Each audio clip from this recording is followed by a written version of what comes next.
It ain't the left side or the right side, then it must be the fin side. Inside. It ain't the left side or the right. Thank you, Solo D. Welcome to another episode of On the Fin Side here with Kat and Paul. Follow us on Facebook, Twitter, Spreaker, iTunes, YouTube, iHeartRadio, Spotify. I'm Brian Cat NFL. Paul is fanatic_pick. The Dolphins go back to New York this Sunday to play the New York Giants. They play the Jets there at the same place last week in MetLife Stadium. We are joined here to preview the game by Justin Penik. You can follow him on Twitter, JPENIK74. He is from the Bleeding NY Giants podcast. They do some great work over there. Be sure to follow them on all the social media outlets, too. Justin, thanks for joining us here tonight. Pat, I am so happy to be here to talk about two very competitive football teams right now. Yeah, competitive, but competitive in a little bit of a different way. And in saying that, right now, if the season ended, as you know, the New York Giants would pick second. The Dolphins would pick fourth. So a lot of draft pick implications in this game. There's also Eli Manning and Daniel Jones up in the air. So straightforward, do you want the Giants to win this game? So I want the Giants to win this game. This answer has, and I feel like it always has multiple layers to this because I'm pretty sure this is a question I'm sure you guys were talking about maybe earlier in the season before this team really started to play for Brian Flores. But right now with Eli Manning at quarterback, I'm very, very okay with losing. I maybe don't want to lose, but I'm okay with it. Throughout the last couple of years, especially post-2016 with the Giants, the most frustrating aspect would be, okay, we're in the middle of November and December with nothing to really play for and no direction at the most important position in all of sports. So if Eli Manning is playing, I am obviously not rooting to lose, like I said, but you won't see me losing my mind over continual bad play because I know Jones is there developing on the side, and Shermer and possibly Dave Gettleman is gone anyway. However, with Jones at quarterback, which I do not think he's going to play this Sunday either, he was limited. He was a limited participant on practice on Wednesday, the night we're recording this, so I would keep track of that practice report on Thursday and especially on Friday. If he's limited, I would say Eli starts. If Jones is a full participant, look for Jones to play. But basically, with Jones at quarterback, I would be rooting for them to win because it's important for his development, even if Shermer will not be here next year. Putting together complete games where he's not turning over the ball, games where he is reading the defenses in live action, those are some things that you just can't replicate when you're inside the building. And it's things that he struggled with at times this year. And, you know, at least before his injury, the Giants had an opportunity with playing the Eagles twice, the Washington Football Club, and the Miami Dolphins for, you know, somewhat poor secondaries and somewhat poor defenses. He had an opportunity to do it, but at least for last week and possibly this week, he won't be there. Let's look at you've got the quarterback situation there with Daniel Jones and you have 6th overall pick. And on the season, almost 2,400 yards, even though he didn't start every game, 18 touchdowns, 11 interceptions. But he also has a lot of fumbles on the year, too. It was obviously a shock pick when Daniel Jones went to the Giants in 6. Regardless of whether or not he plays in this game, what is the feeling on Daniel Jones with the New York Giants fans after his rookie year? Something that Daniel Jones does that I think what you basically do want to see out of young quarterbacks is that he has impeccable ball placement. I feel you cannot teach impeccable ball placement, and he makes plays.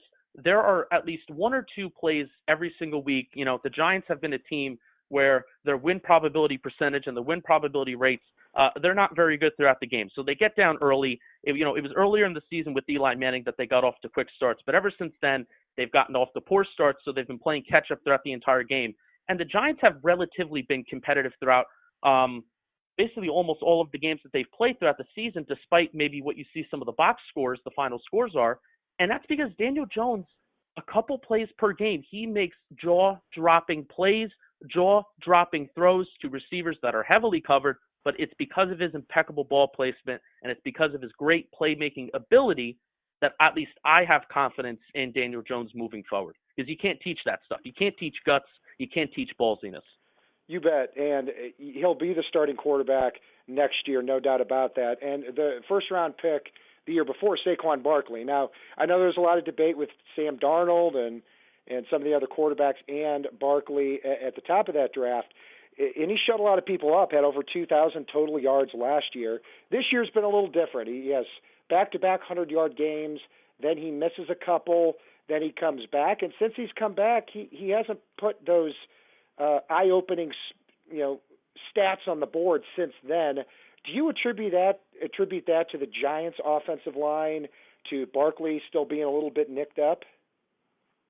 I really don't know if anybody is smart enough to answer that question, and that's the frustrating thing about Saquon Barkley right now is, you even look at him last year, and that offensive line was considerably worse than the offensive line that we have this year. When you consider, the experience of some of our younger guys on that offensive line, it's their second year in the system. It's Nate Solder's second year in the system. However, Nate Solder has typically just taken such a huge decline down in his play. Nobody expected that, where he's probably going to have to be a cap casualty, and we're probably just going to have to eat that dead money. But neither here nor there about Saquon Barkley. At first, you kind of think it's about the injury, and you're like, all right, they rushed him back from a high ankle sprain. The recommendation for a high ankle sprain is 4 to 8 weeks. He came back after 4 weeks. You question the training staff. Oh, Saquon Barkley's Superman and blah, blah, blah, blah. He comes back and then he looks human. And now as the weeks have kind of gone by, you're seeing he has this east-west approach as opposed to running north and south. He's not breaking the tackles that he used to break, like he did last year. And you're saying, that doesn't really look like it's an ankle issue. He's not seeing certain holes that the offensive line is opening up for him. So you kind of look at the all-22 and you look at the film, and it's like, yeah, obviously we know Saquon Barkley is somewhat limited by the ankle, maybe not as much as he was when he first came back from the injury. And that's the frustrating part about Saquon is that, you want to say it's the injury, but also at the same time, you also want to say that he's okay and that he can actually play football at a high level right now. I love your Twitter. I love your Twitter bio, by the way. I love your Twitter bio. Running walking gold, and running backs are replaceable. I'm a big believer in that. And that's unfortunately, what the Giants are kind of happening right now. Offensive tackles, their left tackle, they really, really are lacking at left tackle. Look for whoever's going up against Nate Solder this Sunday to really have probably, if they're looking for a breakout game, Nate Solder's the guy to go up against. And if you're a defense that, you want to have a good day against Saquon Barkley, it's probably not going to be that tough to do. Yeah, and that's the thing we're talking about a running back who in his rookie year had over 2,000 total yards and was incredible. But it's just so hard for a running back to justify that number 2 overall pick, when you take a look at other positions on the team like left tackle and pass rusher. So, but let's look at some more other weapons on offense. They signed Golden Tate in the offseason, and they draft Darius Slayton in, I believe, the 5th round. And over the last 4 weeks, this guy has 386 yards, 4 touchdowns, and destroyed the Eagles secondary last week for over 150 yards. It looks like Evan Ingram, at the time we're recording this, could be either limited or may not play in this game. So how does the rest of the Giants receivers and tight ends shake out heading into this Sunday's matchup? Well, basically, I feel the Giants are waiting for the Sterling Shepard that we saw earlier in the season to really come to form. Sterling Shepard, I still consider, despite the success of Darius Slayton is still a rookie, and he's obviously breaking out in such a incredible way. But Sterling Shepard is still the guy that, in terms of getting separation, in terms of, getting yards after the catch, it's a guy that we really, that this team has, this franchise has relied on, and they paid him accordingly. They paid him accordingly by giving a contract extension before the season started. We're waiting for that Sterling Shepard, but obviously, again, another guy where you could say, riddled with injuries. He's had a few concussions this year, but if he's cleared to play, you kind of do expect him to perform, and that performance has not been the same, basically, since he's come back from all those concussions that he's had. Yeah, and that's where the interesting matchup's going to be, because the Giants certainly have a big advantage whether Ingram plays or not, because the Dolphins, basically their top 10 defensive backs are out heading into this game. They put 2 more on injured reserve here today, or just a couple of days ago. So it's going to be an advantage for the Giants there. And you talked about the offensive line. Nate Solder obviously has not lived up to his contract. They also signed Kevin Zeitler in the offseason. I know he's a little bit nicked up heading into this game. How does the rest of the line shape out there? I'll tell you what, Mike Remmers was actually a very surprisingly I would say great signing for what we were expected to get out of him for Dave Gettleman. Because to start the year, we were saying, oh, right tackle is this offensive line's weakest spot on the team. But now now I feel like once the bye week kind of reached, there were Giants fans saying that we want Mike Remmers starting at left tackle because that's just how bad Nate Solder is. But also, Mike Remmers has not been bad. He's gone up against those Cowboys edge rushers, and he's performed pretty well both games. So I would say Mike Remmers has been a plus-plus signing. I wouldn't be opposed to bringing him back on maybe another one-year deal next year just because of the cap space that's available for the Giants, also where else they want to be spending this offseason. And then also, you mentioned Kevin Zeitler. He is a little nicked up. I'm looking at Nick Gates. Nick Gates is an undrafted second-year player out of Nebraska. He had an injury last year, but he's looked very good and versatile in all of the roles that he's played throughout the preseason. He even played right tackle against the Jets. So if you want to look back at that game and see how Nick Gates played that game, I thought he looked pretty good. And then also you have John Halapio at center, who I honestly think that the Giants will try to move on from this offseason. He's been a little disappointing. He's another guy that was really injured all of last year and hasn't really fulfilled up to expectations. Justin Penik joining us here from the Bleeding Giants podcast. Be sure to follow him there on Twitter. Let's take a look at the defensive side of the ball there, Justin. You know, it's funny because it looks like the Giants defense is aligned a lot like the Dolphins in more ways than one. The Dolphins drafted Christian Wilkins in the first round. The Giants drafted his college teammate from Clemson, Dexter Lawrence, who's had a fantastic year. They've also got Dalvin Tomlinson, who's comparable really to Davin Gotcha for us. And you traded for Leonard Williams in the middle of the season, and he's going to be a free agent after the year. They also signed a couple of players here over the last few years to play the outside linebacker spot, specifically Kareem Martin and Marcus Golden. How does that front seven work for the Giants? Well, I'll tell you what, Dave Gettleman has kind of built a team that should be based around having a 4-3 defense. And even if I obviously understand that most NFL defenses are running maybe 65% of the time out of nickel, but still, this defense is not built to be centered around two edge rushers. Now, Marcus Golden, who's having a really, really excellent season, he was a guy preseason that I really kind of expected to really have a breakout year, partially because last year in 2018, he was coming off of a torn ACL in 2017. So if you look at some fantasy football metrics, what fantasy football says is that it usually takes 2 years for a player to really recover from an ACL injury. And that second year when they're coming off that ACL injury, that's going to probably be one of their best years of their entire career. And we're seeing exactly that for Marcus Golden. He has 8.5 sacks on the season, but he also has 21 quarterback hits. In his best season as a pro in 2016, he had 22 quarterback hits and 12.5 sacks. So even though he's probably not going to match the sack numbers that he put up in 2016 in Arizona, he's going to get more quarterback hits. And for me, that's more valuable than sacks. And, overall, I think that is a better indicator of better, more consistent play. But nevertheless, the Giants with B.J. Hill, who we spent the third-round pick on, Dalvin Tomlinson, who obviously was well-known coming out of Alabama a few years ago, Dexter Lawrence coming out of Clemson, and throw Leonard Williams in there as well, who we just, I gave up a third-round pick for somebody who we could have just signed in free agency come this offseason, but neither here nor there. I think this team is really, really built around having a 4-3 system, and I hope post this year that's going to fit this Giants team, and it's going to fit the personnel strengths a lot better, probably once they move on from James Betcher. Great breakdown there. And in the secondary, taking a look at their starting four, you've got Antoine Bethea at the safety spot. He's in his 15th year. They just put Jabril Peppers on injured reserve last week. So basically you've got Antoine Bethea at the safety spot. And then you've got basically three kids. You've got DeAndre Baker and Julian Love, who are rookies. And you've got Sam Beal, who was a third-round pick in the supplementary draft last year, too. So I know there's been some growing pains for those younger defensive backs. What's the feeling on them heading into Week 15?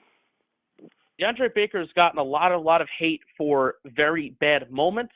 And as a cornerback, it's kind of similar to offensive line. If your number's being called for various reasons, either for penalties or for big plays allowed, it's ultimately a very, very bad look. So DeAndre Baker has fallen victim to those bad moments.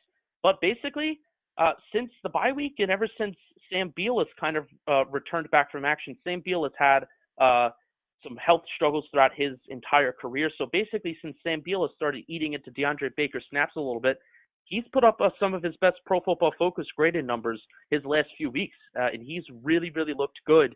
And I'm really, really excited for him possibly, maybe becoming this full-time, this team's number 2 cornerback heading into next year. But if I'm the Dolphins, I am finding every single opportunity and every single way of putting Devontae Parker on Sam Beal. Holy smokes. I mean, it's been bad. Sam Beal coming back. I think Giants fans were kind of calling for Sam Beal because he was new, he was unknown. He was kind of like the Dark Knight waiting in the wings, so to speak, and everybody just wanted to see the new toy, and it just has not worked out at all. The Giants have been doing this thing where they're putting Janoris Jenkins as their slot corner because slot corner has been a spot that the team has really struggled with. They've struggled trying to find any kind of nickel cornerback, so they put Janoris Jenkins in the slot. But I would put Devontae Parker anywhere that Sam Beal's going. I would try to motion and get Devontae Parker on Sam Beal because that will be money for that Miami Dolphins offense. Yeah, and Janoris Jenkins is that nickelback, like you said. He should be lined up against Albert Wilson, and then you've got the boundary cornerbacks in Beal and Baker. They've also got former Dolphin Michael Thomas there at the safety spot. He's somebody that was a special teams demon for the Dolphins. How has he been over the last 2 years for you? He's honestly been a joy to watch. Last year when Landon Collins was hurt, he kind of transitioned into the strong safety spot full time. And, he's not a starter, but I'll just say what, Michael Thomas is just a joy to watch because since the new CBA, I'm saying the new CBA like it happened, just recently, but the new CBA, I think it was after the 2011-2012 lockdown, they've started to really limit down on how much teams can practice and how much teams can go a full padded action in training camp. So one of the things that I think you've seen that's lost these last few years, ever since you've had guys coming out of the draft that are, obviously after that 2011-2012 period, is guys aren't tackling as well as they used to. You're seeing a lot of arm tackles, you're seeing a lot of missed tackles, and you're not seeing a lot of great form tackling. Michael Thomas is one of those guys. He is an excellent form tackler. So even if he's not a full-time starter, and you can kind of understand that as a Giants fan, the fact that he's there, the fact that he can make plays both on defense and special teams with his overall technique, he's absolutely a joy to watch. Yeah, we certainly miss him here as a backup DB and on special teams. He was just always a solid player, willing to step in at safety or on special teams or in that nickel role. So finally, Justin, what's your prediction on this game? What do you think is going to happen on Sunday?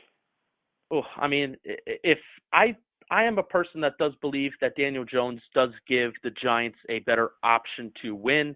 I think it also depends on the weather. I have not checked on the weather, but I'll tell you what, the last few games at home in MetLife Stadium, they've been raining, and I've been very upset because I usually try to go to games, and it's just been a disaster weather-wise. So obviously, if it's going to be a game that's going to be impacted by weather. I'd say it's a lower-scoring game. With Daniel Jones in, I'm going to say the Giants win if Daniel Jones is in. If Eli Manning is in, the Giants are definitely going to lose, and I don't think that they will. Honestly, if Eli Manning is in, I don't think they're going to keep it close. They may have a glimmer of hope, maybe to start the game or maybe to end the game, but overall, one of the Giants' problems has been putting a complete game together, and it's mostly, I would say it's because coaches at this point, coaches can't adjust. Coaches can't adjust to what the opposing offense or defense is doing, and that is obviously a problem in the NFL when you can't adjust.